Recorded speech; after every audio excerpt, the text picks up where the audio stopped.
Welcome back to Truly Medicine. Mattie Badgwell is a wife, a mother, a patient, and a cannabis advocate from Oklahoma. For many years, she fought for her children with autism to get the best treatment and services available. Little did she know this would lead her down a medical marijuana journey. After experiencing such dramatic improvement in the quality of her son's life, she decided to speak publicly so that other families may have the opportunity to benefit from this medicine. Mattie is now the co-owner of OKanna Moms, and she is the pediatric committee director with OK4U. Welcome, Mattie. We wanted to talk about your journey with cannabis and how it's brought you to this point.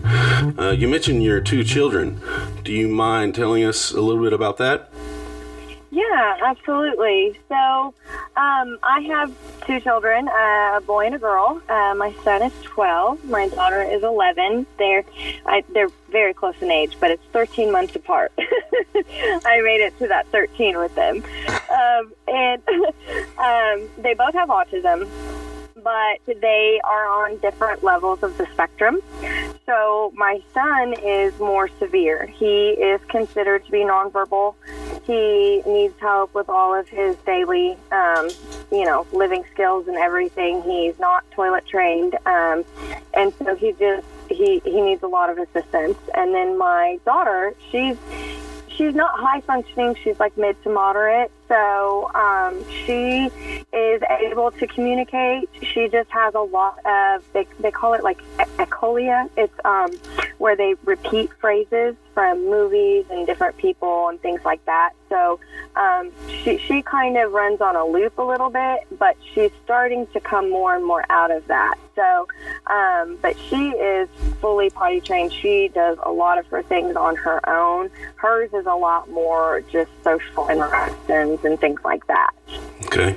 Were there stories kind of similar as far as like how you started noticing symptoms and things like that with the autism? It's yes and no. I had both of my children really young, and so when I had Caden, I was 19, and when I had Mackenzie, I had just turned 21, and so I was still, I was young, not just a new mom, but being really young, and I'm originally from Kansas, so, when I met my husband and we had moved down here, we've been together 14 years now, but, when we had our kids, it wasn't planned, it wasn't expected, and so it was a lot of learning, and there were a lot of things that in hindsight I look back on now and I think, okay, yeah, that might have been a precursor, that might have been something that I should have noticed. But honestly, both of my children hit all of their milestones in development with their pediatrician visits, and they were on track for everything up until about, I would say, 18 months with Caden. So Caden, he actually used to talk. He would point at things and say, I want that. He would, you tell him go get the football. He'd go run and grab a football and say catch. So he did have a very good vocabulary. The only problem he had is he had ear infections, constant ear infections. And so we were always on some kind of antibiotic, or we were always in the doctor's office trying to figure out what was going on. And he actually stopped talking. Like, I noticed it was like, it wasn't even it wasn't even something that I can say it led up to it. It was literally like one day I walked into his bedroom and I said his name and he didn't look up. He didn't move. He just kept playing. And I thought, why is he not responding? And I literally had to go and get down on the floor and lift his chin up to look at me to get him to acknowledge that I was in the room. And that was the first moment that we had regression. And I remember when we went in to get his tubes at 24 months, they said that his hearing was muffled from all of the ear infections. Give it 6 months, he'd be back to where it needs to be. He never got back to where he needed to be. And so we didn't actually get an official autism diagnosis on him until he was about 4. And then Mackenzie, with her, it was hard because they were so close in age, and it was trying to figure out what is she doing on her own because she might possibly have autism as well? And what is she doing because this is the behavior she's seeing from her older brother? Is she mimicking it? Right. And so with her, she never had regression. She was just very slow to develop, and she didn't start slowing down until she hit about that 18-month marker too. So, for me, it's, the cause and effect, I don't know. Is that really going to help me at this point? I'm not sure, but they both do have autism, and that's what we're dealing with, Sure. Yeah, it just, it helps as a parent myself to kind of look at that and understand, we hear about autism and things like that, but we certainly don't really know until we're involved. So. Well, it's for sure. If you look at the statistics, Caden was born in 2000, and when he was born, he had a 1 in 112 having a child with autism. If you look at it today, I think the very last time I looked at it, it's 1 in 54, and this is 2020. Okay, we actually missed those. Your phone is either our line or your line. Could you repeat that, please? Oh, I'm sorry. Yeah. How far back do I go? No, just the statistics on. Oh, okay. Yeah. So I keep track of that, and I'm big on research and stuff. So back when my son was born in 2007. The odds of having a child with autism was 1 in 112. So, that still is kind of high. Well, fast forward right now, we're 2020, and I think I just looked at it, and it's 1 in 54. That is a dramatic increase, in a short amount of time. Right. It doesn't seem to be getting better. It seems to be getting worse. Exactly. And what people don't realize, and what, it's hard for an autism family to get out in public anyways because of, social scrutiny and things that's going on. I know parents who have to carry around their children's diagnosis paperwork because people will call the police saying that they're abusing their children when really they're not. Their child is aggressive. They throw themselves down. They get bruises, and we're trying to help them. So people outside don't understand what we understand. And the fact is, in a few years, our discussion is not going to be about baby boomers. It's going to be about all of these children who have autism that are aging out of the children's system, the pediatric system, and they're becoming adults because autism doesn't end at 18. This is lifelong. This is forever. And a lot of services end at age 9. I can't, there was a big push, and Krista McElroy, who runs OKanna Moms with me, she was huge in the Oklahoma parents push for the autism reform bill. That's why Medicaid covers ABA right now in this state, because they brought Autism Speaks here, and they pushed and pushed with the Oklahoma insurance commissioner at the Capitol, and they got the insurance reform bill passed so that they would start covering ABA therapy. Well, the compromise on that was that the insurance commissioner wouldn't let you go after the age of 9. Right. I don't know anybody who stops having autism at the age of 9. Right. So it's just difficult because we expend all of our energy in our children and helping them be the best that they can. Then we expend more energy in all of these IEP meetings and these advocacies that we're trying to do just to get them basic services. And we shouldn't have to do that. Right, sure. Right. But we do, yeah. Well, and it shows that gap, and I think we've seen even especially one with your kids, and then two on the cannabis side, that gap between legislation and what is actually happening with patients. Mm-hmm. And we know that gap is enormous. So that's why we appreciate advocates and things like that. We know that it's something that you were more you didn't have a choice in. And we'd do anything for our kids. All of us being parents, we know that that is the case. But I mean, I think you bring up a big point. A good point is sometimes that there is such a huge gap between legislation and what's happening with those patients. So, what was kind of like your light bulb moment with Caden or with Mackenzie and cannabis? Like, as far as that journey, when did you really kind of see that help as opposed to the help that you were getting from your doctors? Yeah. Well, and so, too, before I start, I just want to clarify, Mackenzie is not a cannabis user. She does not have her pediatric card. She's only using CBD and CBG. She is Gotcha. on the organic plant-based medical regimen, but Caden's the only one that uses THC. Okay. And so for Caden, it was, I know exactly the moment. And what it was is last year, well, it started in 2018. And in 2018, I started having some medical issues. And I've always been the pusher in my family. And I've always held everything together and made sure it got going. Well, I ended up having, and I didn't realize at the time, but I had endometriosis. And so the pain level that comes with that is intense. And I remember struggling all through 2018. And I had a surgery in August of 18, and then I had a second surgery in December of 2018.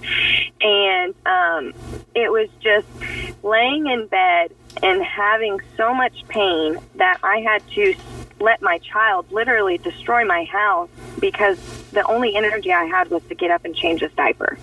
Right. Until my husband came home from work. And then as I got better and kind of, renewed my faith and kind of helped my mental state, because, with autism and being a caregiver, there's a lot of depression involved in this. I can't imagine. There's a lot of, there's a lot of stressful moments and there's a lot of depression, and it's so easy to internalize into yourself, and that is very toxic, and it can spread, and that's kind of what happened to me, and I got in a really depressive mindset. And once I started coming out of that, I started realizing that all of these medicines I'm giving my son just aren't changing anything. They're not doing anything. They're not making him better. So that kind of had started going in my head. Well, April of 2019, I got a call from Caden's school, and they said, he's flipping over chairs and tables. He's attacking staff members. He's attacking other students. We've never seen this from him before. We don't know what to do.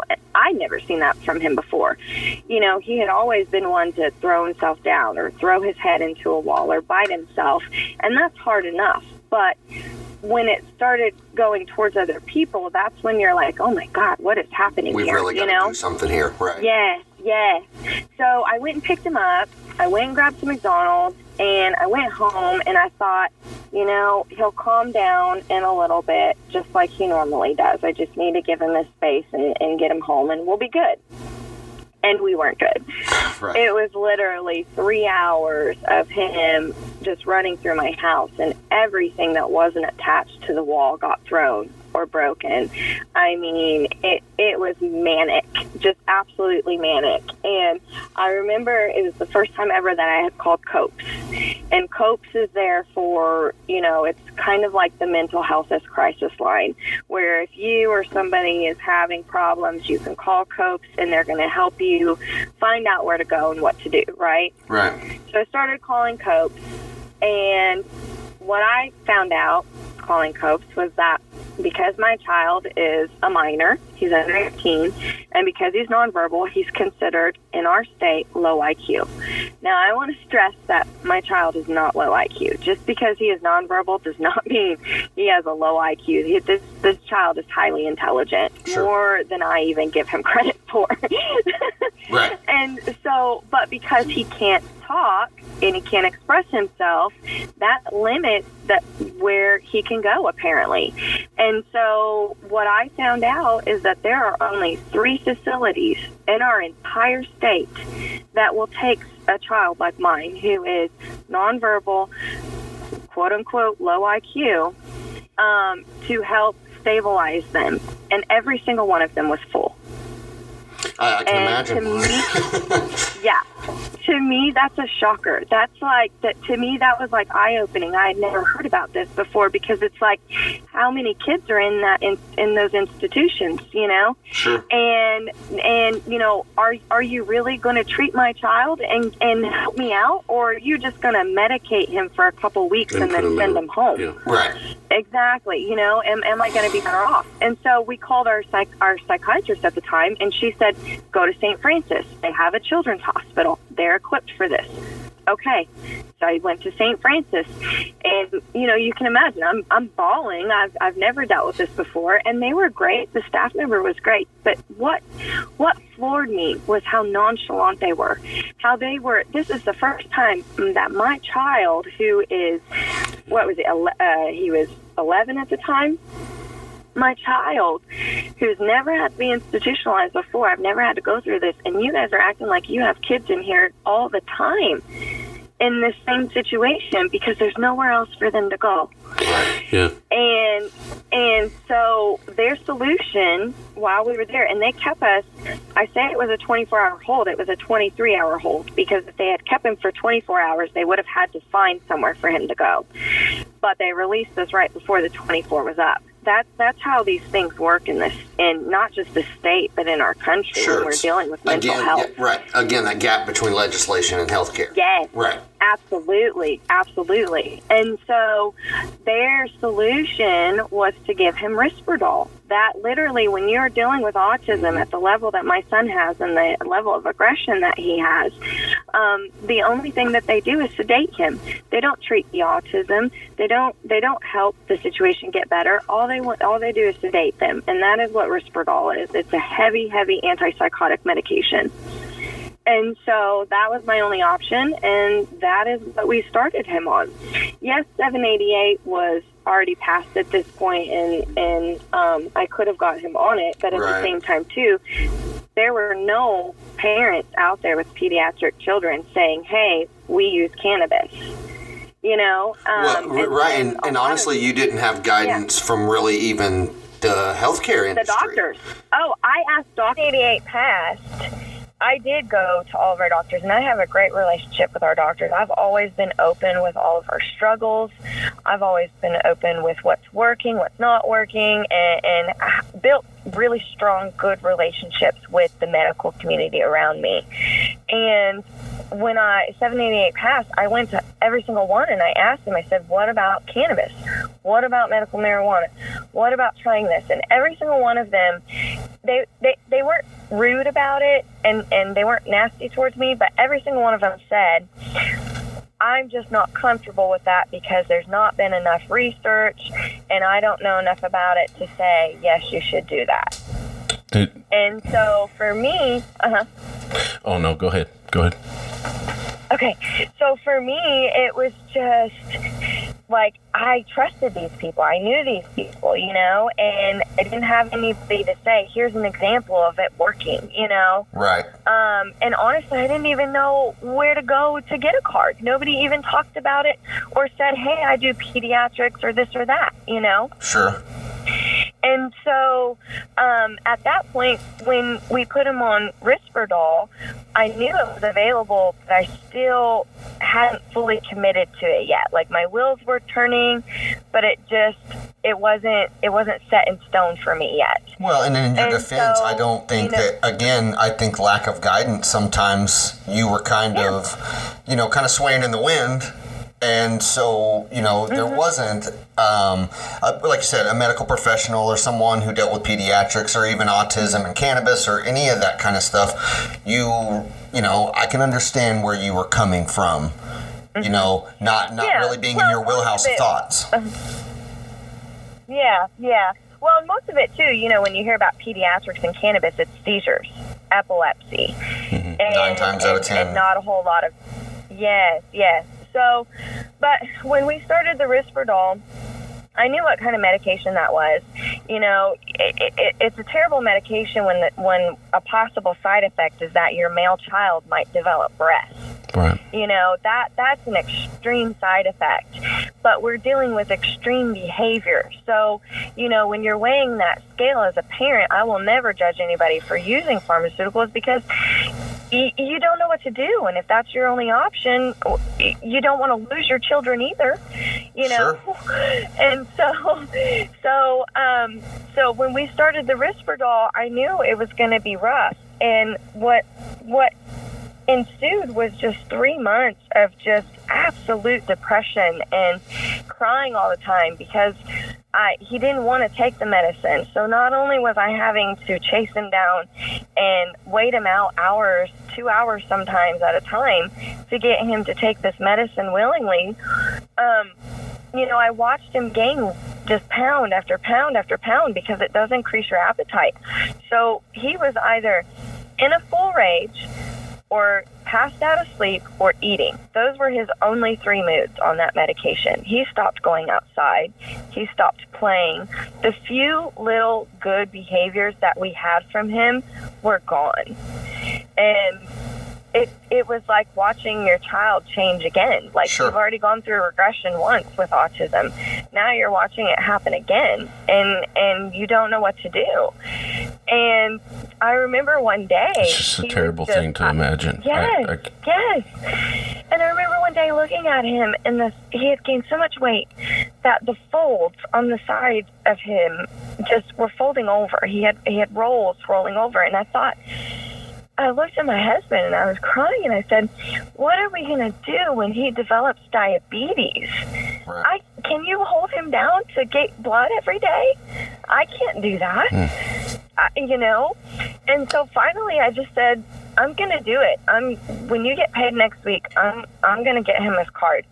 And he said, okay, let's do it. I was so scared because when we first got his card, our pediatrician had gone on the news, I think it was on Channel 6 or Channel 8, and he had talked about not using cannabis for pediatrics for kids and talking about the psychosis, this and that. And I thought, oh my God, that's our doctor. And he was he was where? Where was he saying that? On the news station. I can't remember. Oh, like the local channel, like the local news. Yeah, he had sat down and done a talk, and because I live in Tulsa, and so I think it was Channel 8 or Channel 6 that had done like a sit-down talk, and he had talked about not using cannabis for pediatrics. Gosh. And I thought, and I was so scared because I didn't tell any of them that I had got Caden's card, and I thought, God, I don't want to get fired. I don't want to have to find a new doctor. I love this doctor, but I just don't think he knows what it can do, because at this point when I saw him on the news, we had only been using cannabis for like 2 weeks, and thank God, the first oil I had got was made from bison, and he took to it right away. Like that was what astonished me. When I went to give him the oil, he just took it straight away. I didn't have to chase him down. I didn't have to force him. After that first one, it was like he took that first dose and he knew it was making him feel better, Sure. And as a mother, I can only imagine your elation. Oh, yeah. All of a sudden, the skies kind of open up. You need no more proof at that point that something happened. Right. I mean, I can hear it in your voice as you're telling the story to us, like that weight literally just came off of your voice. Right. Oh, yes, it was. And I remember, I started talking to his psychiatrist, and I said, listen, I'm going to be honest. I'm going to tell you what we're doing. We're using cannabis. I said, I don't need you to give me any guidance on that. I need you to tell me which medications can I start eliminating from his regimen with the least amount of side effects. I love the way you started thinking. Yes. And she agreed. And the first thing that went was Risperdal. And we did, I'll be honest, we did have to use RSO to get him off of Risperdal because, Well, that's okay. I mean, you used a nice natural plant to get him off of a chemical that could possibly give him twitches and all kinds of stuff in his life. And basically was killing his quality of life. Yeah, killing his quality of life. So don't apologize.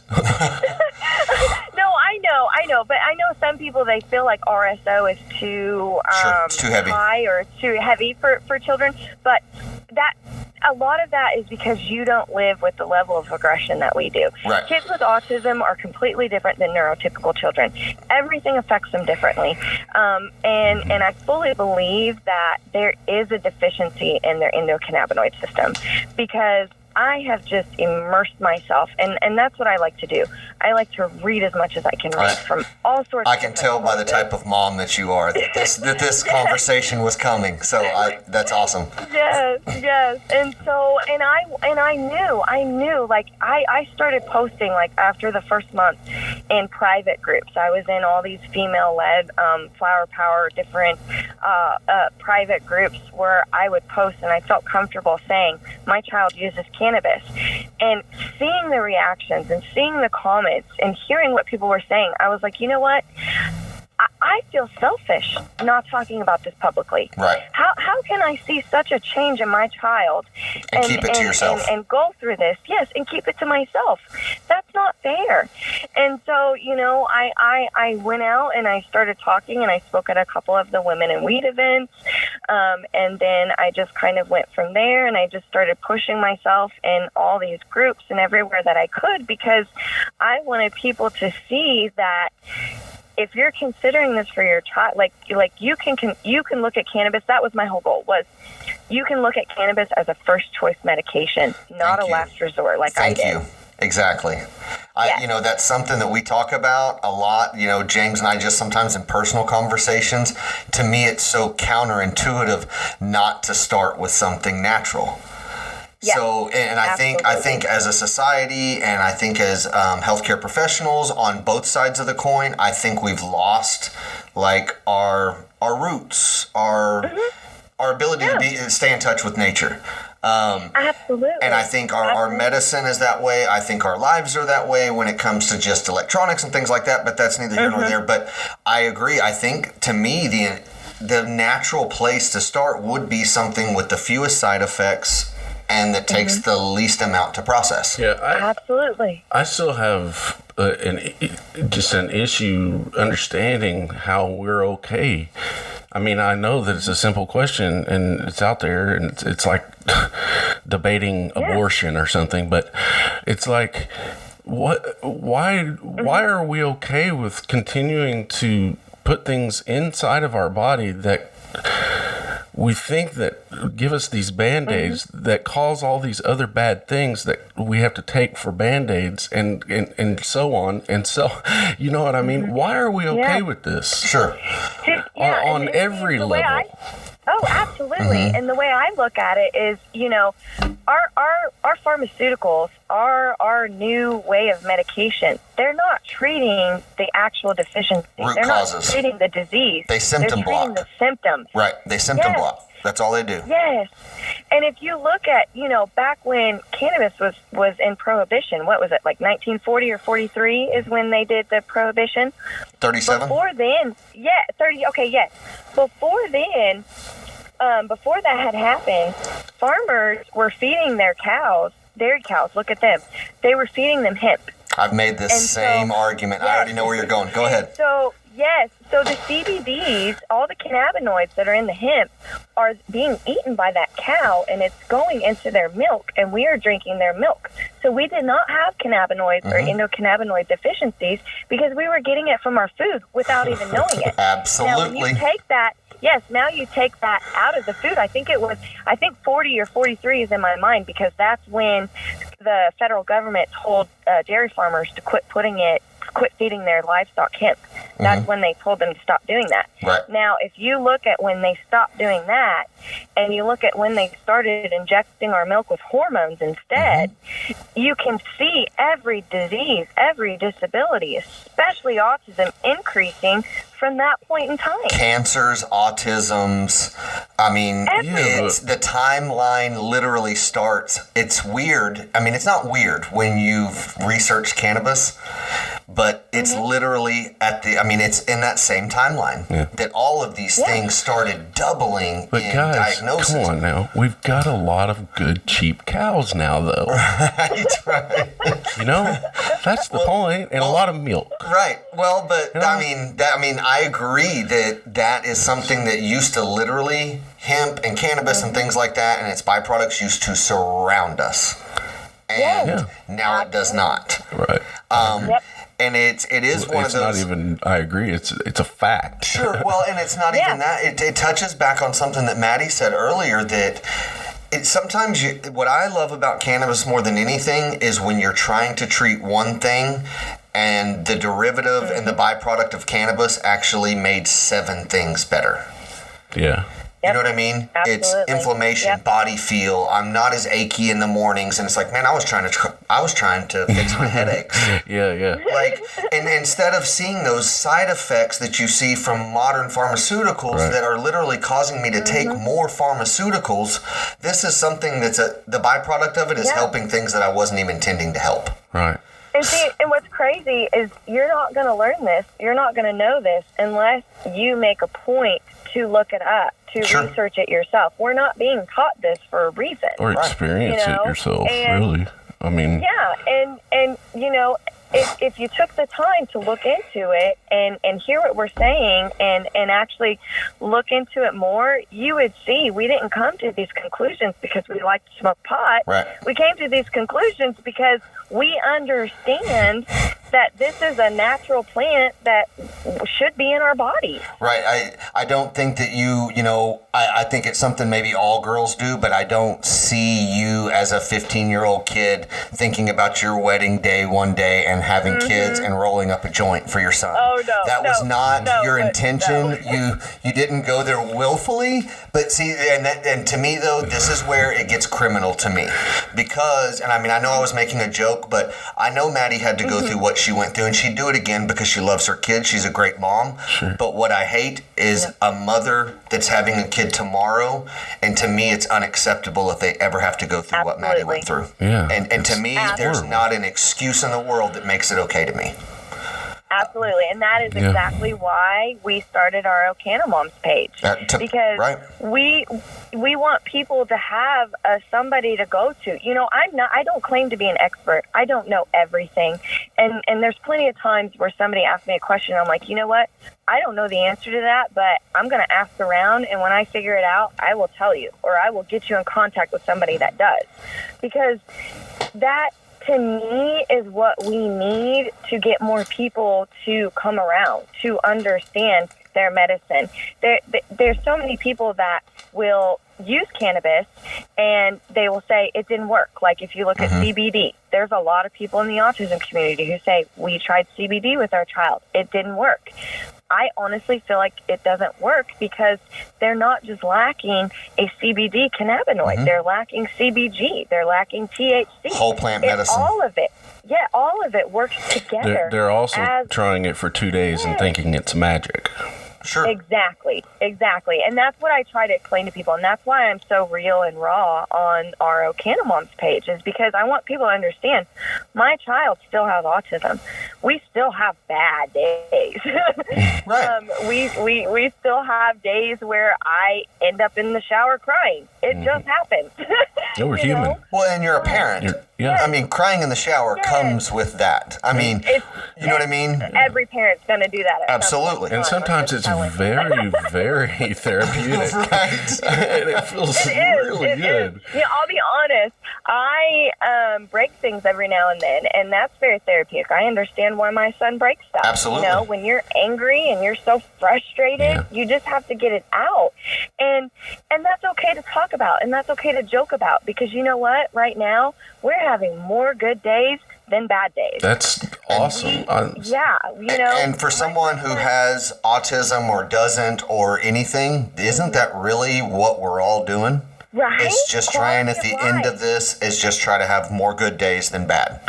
Try to spread some love, try to spread, what we're learning, which is I know what you're doing and OKanna Moms is doing. I mean, so absolutely. And to me, that's really, it breaks my heart, and it's so inspiring when I hear stories like yours, because all you were doing was fighting for just what every other kid had when they woke up every day.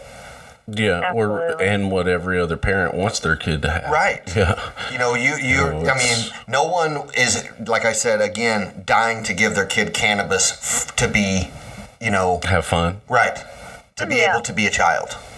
It depends on on what age. But if it's the 21-year-old drinking thing, I probably won't be doing that with my son. Right. Oh, I know. Yeah. Right. Well, and but I will maybe that's probably where my attitude came from, is my parents. You know, my dad told me, he said, you're going to go to parties. People are going to ask you to do things.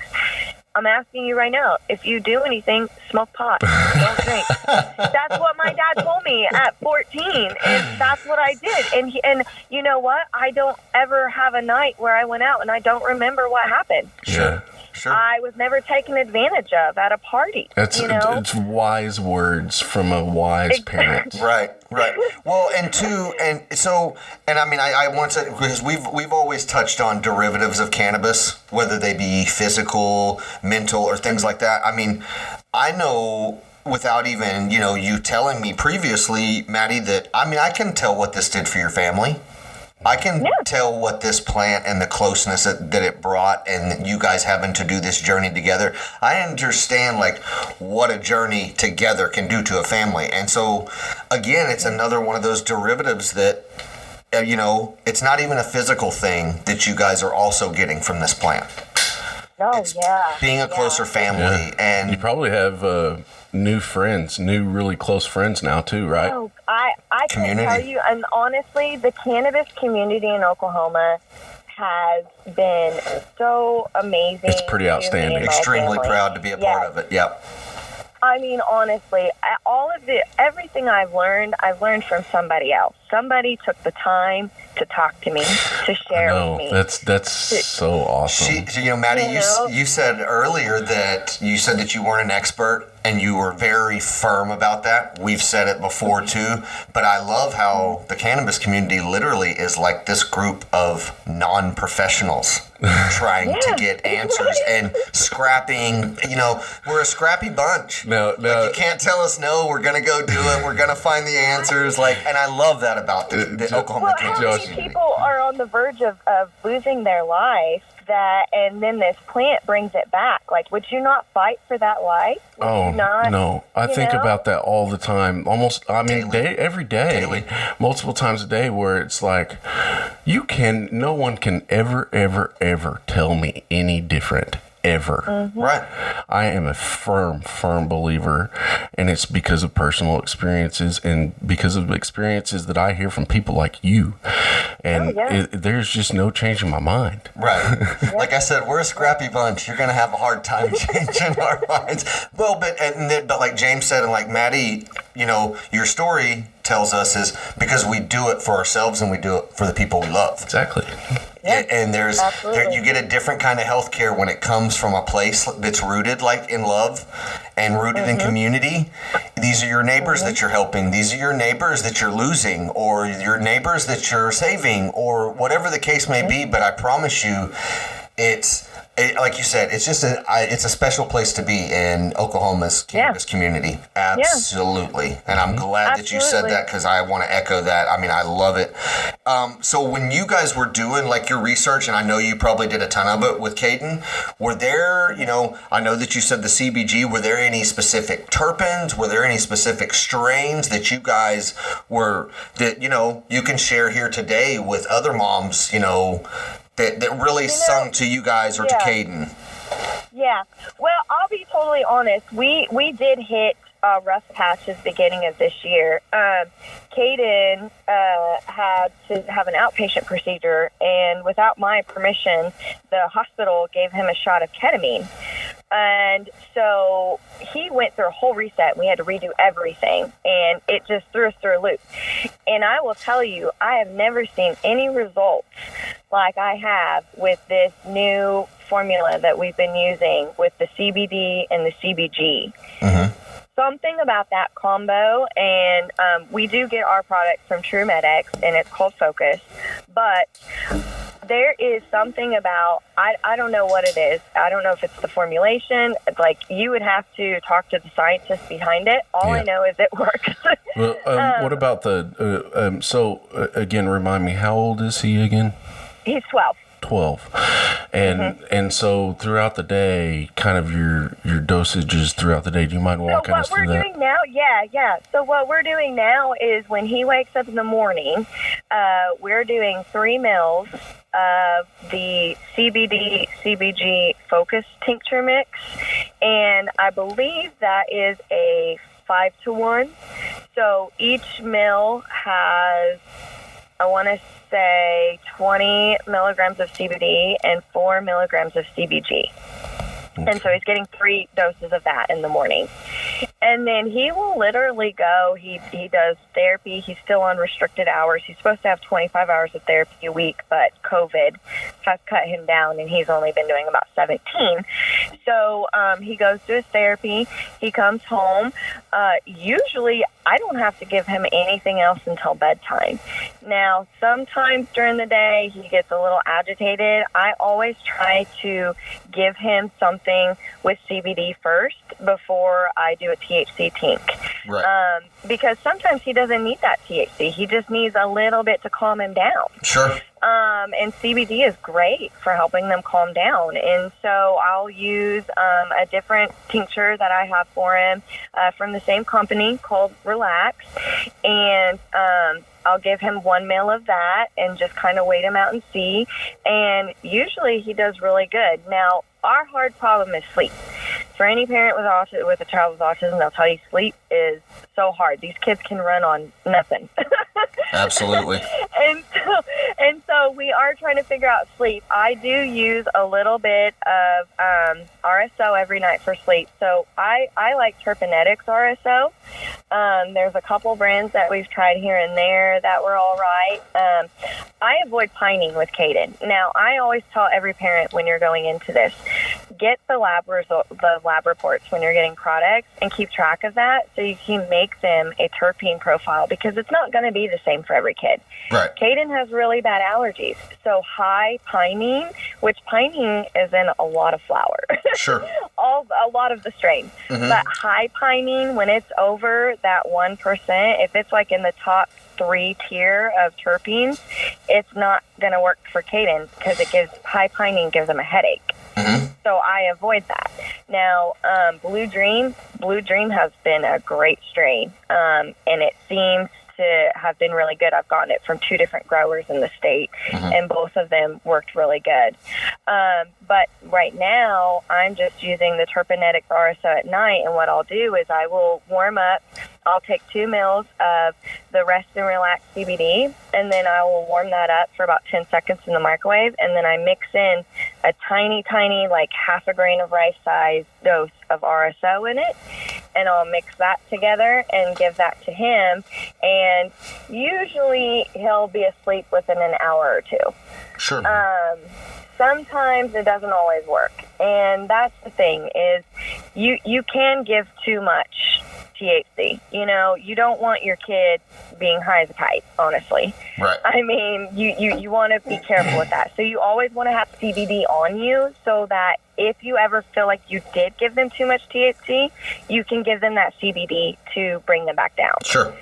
And that's the great thing about cannabis is when you look at pharmaceuticals, everything is guess and check. When you go into that doctor and you say, hey, this is what we're dealing with, they go off of their little chart and your kid's weight, and they say, I think we should start at this dose. Or robots. That dose might be too much for your child. Sure. It might be.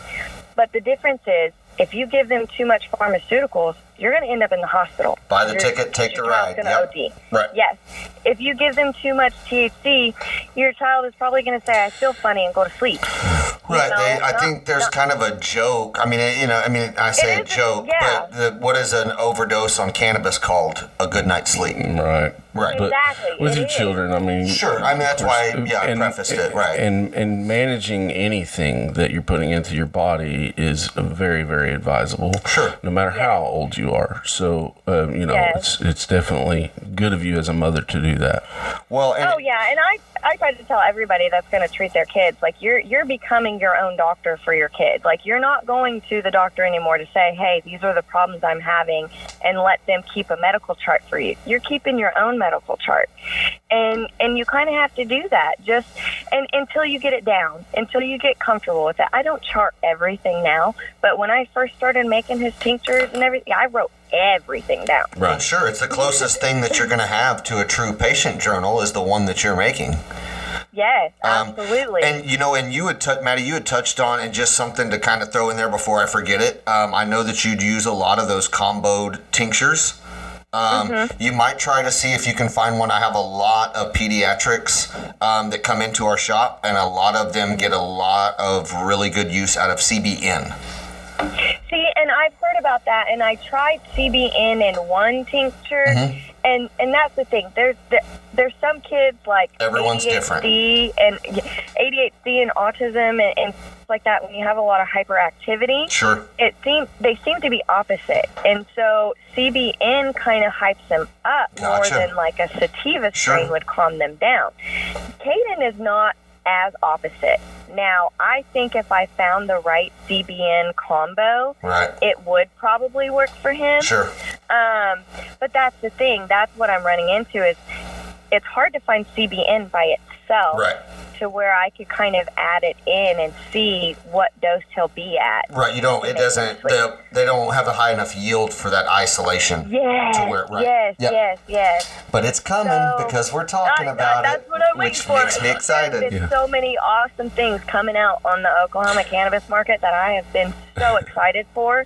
And, you know, with autism, our kids are picky. So a lot of people say, well, try edibles. My kid won't eat edibles. There's something about, like, if I give him a cookie, he's going to pick out the chocolate chips and leave the crumbs on the counter, and I just wasted a $20 It's a sensory edible. Thing, sure. You know? They're not going to chew through everything. Yeah. Exactly. And, you know, gummies. It's like I hand him a handful of gummies and only one is medicated, and this boy will eat every single gummy except for the medicated one. It's like he knows. Try again, Mom. So, yes, exactly. Try again. He's looking at me like, you really think this is going to happen? You know? So that's another thing, like those dehydrated marshmallows from JKJ. Those have been awesome, too, because he likes to eat the marshmallows out of the cereal. Yeah. So every now and then I can get him to eat some of those.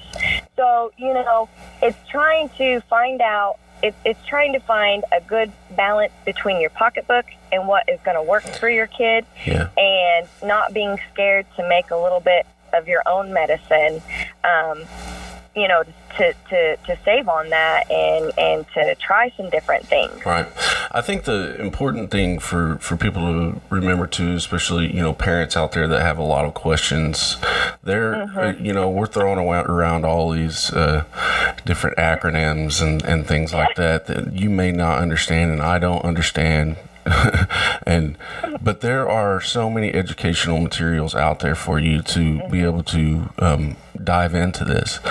And please understand that it's not just giving your child some gummies with some CBD in it.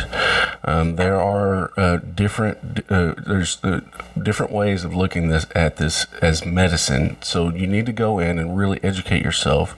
Talk to some people that are educated about it. Reach out to the show, to Mattie and OKanna Moms. Yeah. And take a class. Like I'll be on. Like I took a clinician class. I took the level 1 clinician class through an awesome company called Boho Oils, and you know that gave me a lot more. You know, I've been smoking for a long time, and I thought I knew a lot about cannabis, but that really laid out a great foundation. And you know, people might not see the value in buying a class like that, but I do, because if you really are going to make this lifestyle change and do this you know, organic and switch back to the cannabis plant like I feel like we should, you should invest in your education. You should invest in expanding your knowledge. And there are plenty of YouTube videos and there are plenty of links, but you know, that class setting for me, being the way that the kind of learner I am, was just awesome for me, and that's kind of where I started. Absolutely. And also, I mean, know that there are so many different products and things like that around this entire state. There are so many people that are working on solutions for medicine naturally in this state. So we appreciate everyone that are on board with this. The information that you are giving on this episode is very intriguing. Yeah, I think it's great. One of the questions that I had for you kind of was just maybe an opinion on kind of the state of cannabis, I guess, if you will, or whatever. But would you say that like the overall biggest pushback, do you think it would come from like the medical field not recognizing cannabis as a medicine in the past? Or do you think it's more social issues? I mean, I think it's a combination of things. Let's be honest, because I used to work in a medical office, right? And so in a medical office, whether you're an urgent care, a hospital, or a private practice doctor, right? You have people coming into your office who are pharmaceutical reps. And they are being paid to show you this product, and they buy your entire office lunch, and they give you a perk if you prescribe this medication. Right. That's on a sales end of things. I was kind of curious more. I mean, from the point of view as a practitioner, as a doctor, in the past, cannabis was not looked at as medicine at all.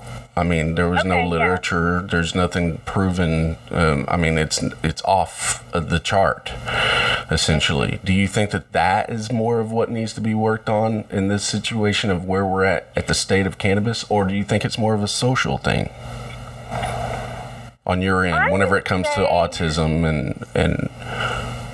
Honestly, I think it's a combo of things, really. I think it's social and legislative and medical practice-wise, because if you're going to school for a degree and you're paying all this money and they don't teach you anything about this, why would you think that it's real or that it exists? Sure. Why would they not teach you about it?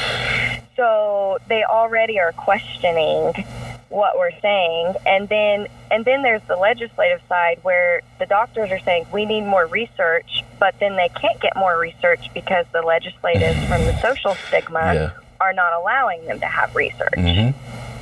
So I definitely think, I think the social stigma is becoming less and less.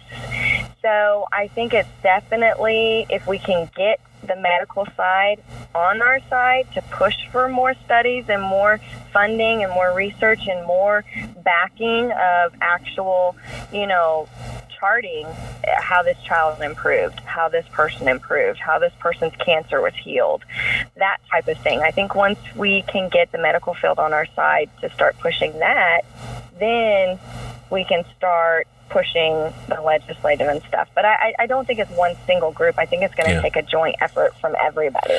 Yeah, I totally agree with you. Just kind of want to get your... Yeah, and two, there's also, and I didn't realize until recently, and had someone in my family going through med school, how separated natural medicine is from pharmaceutical. They split you in college. So to me, it's a very odd way to not want to learn naturally how the body can heal along with pharmaceutical medication. Yeah, that is really interesting.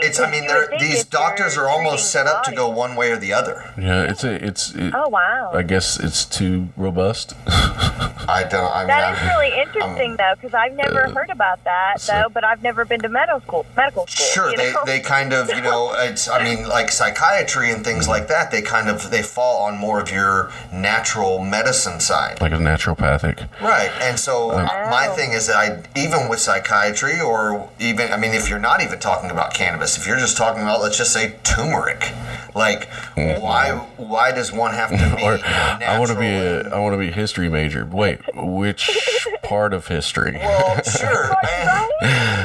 I see what you're saying. Yeah, and I know that there's going to be specialists in certain things, but he was... But why not an overall? Right. Yeah. The way he explained it to me was more or less like very early on in med school, you are basically given a choice to which way you want to go down this road, and it's either natural or non. And I don't know why they have to be split. Wow. And so, like I said, I wanted to do a little more research in there, but it's kind of like sometimes, I hop on some of these people, and I do. we're all adults here, and we call ourselves professionals, or to whatever extent that our jobs are. But I think that you can do that research. But at the same time, I'm kind of starting to learn that system is set up for them to never even take a look at it when they start that journey. There's probably somebody listening right now yelling, but that knows. But yeah, I mean, I'm married. It wouldn't be the first time. I've heard of like naturopathic doctors, like actual, but they weren't recognized in certain states and recognized in others and things like that. So yeah, and like I said, to the person out there yelling, not that I really care, but I mean, just know that I was making a very broad statement about something that I had kind of overheard, and I do plan to kind of look into it more.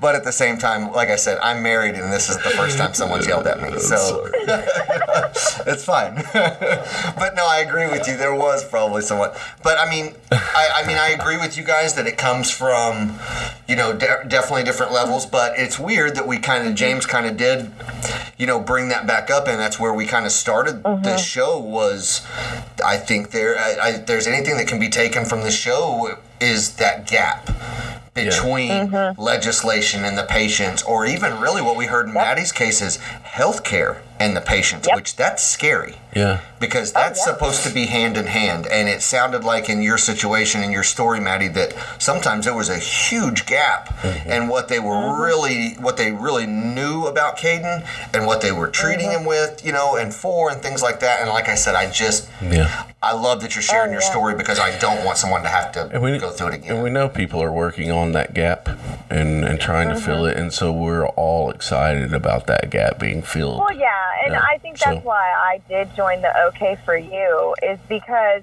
I don't like to be in politics. I don't like to, I've emailed my legislators. I've had plenty of things that I've had to advocate for my kids for. But for me, getting on the OK for You, it was like, I need to tell these legislators my story. I need to push this. I need to make sure that kids are getting included in this conversation. Couldn't agree more. Yeah, absolutely. Yes, because it has been such a benefit to us, and I want to be a part of that conversation to make it better for everybody. I think it's awesome that you have put yourself in that situation to be able to be some sort of voice for people in need. And thank you so much for that. Absolutely. I echo that from James. Thank you so much for all the advocacy work that you do, for sure.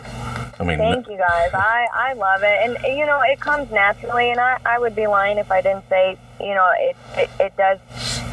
There's a little selfishness, because it makes me feel better. Knowing that I helped somebody makes me feel better, and helps me with my daily situation to see the brighter side of it and to have that smile, because I know somebody else's life is better because I shared a story with them. I shared a moment. Yeah. I listened to them, If that's the negative side effect of that, then I would take it all day long. You've got yeah, absolutely. I mean, I agree with James on that. And I mean, but I get it. And I mean, and again, in your defense, Mattie, you've been through hell for your kids, and I mean, as parents, we all expect to do that or whatever. But those days that you're patting yourself on the back, don't stop short. Do it. Absolutely. There is a difference. You deserve it, and you do a lot for your kids. There is a difference of people that do step up and people that don't. And you are one of those that step up. And congratulations. And thank you for doing that. I'm surprised I got through this without crying, actually. Wait a second. Give me. Yeah, I was going to say. We have no time restrictions here. I think we got you close. I thought I heard a little bit of tremor in your voice there earlier. So I did. I got very close, and I thought, suck it in, woman, and get through this. But now you have. But I do like that you've laid that gauntlet down, because I'm one of those people that love a challenge. Now I'm going to make every single guest cry. Somebody will. Right, and I'm also a sappy guy, so I think I'm just looking for a reason to cry with someone sometimes. So. Well, catch me on another time because Sure. I'll probably be crying tomorrow. I mean, at some point in today or tomorrow, I will cry. Like we said, we're parents and we all have those shower cries and those moments. So, maybe we can just do it as a collective, from our various places in the world. Big cry fest. Absolutely. An e-cry, if you will. Cry sesh. An e-cry. Or a Zoom. We can Zoom each other. No, let's not do that. No. We'll count you out for that one. Yeah. Maybe over a podcast, but not on Zoom. Sure. Oh, that's Or not even over a podcast. No, just leave me alone. Let me cry. That's funny. But seriously, Mattie, thank you so much for sharing your story, and please send our best to your husband and Caden and Mackenzie. I mean, we loved it to having you on the show and you sharing your story for sure. Absolutely. Thanks for having me, guys. It was a blast, and I loved it. So thank you for asking me to come on. Thank you very much, Mattie. And to our listeners, here's something simple that you can do to support the show. It's very simple. Share on social media, give us a review, and hit the subscribe button after you give us a listen. You never know who you might help. It's that simple. And this podcast is for information purposes only and should not be considered medical advice. Thank you very much, everybody. Josh, as always, awesome talking with you. Thanks, James. And Mattie, thank you very much for everything that you do. Absolutely, Mattie. Have a great day. Thank you.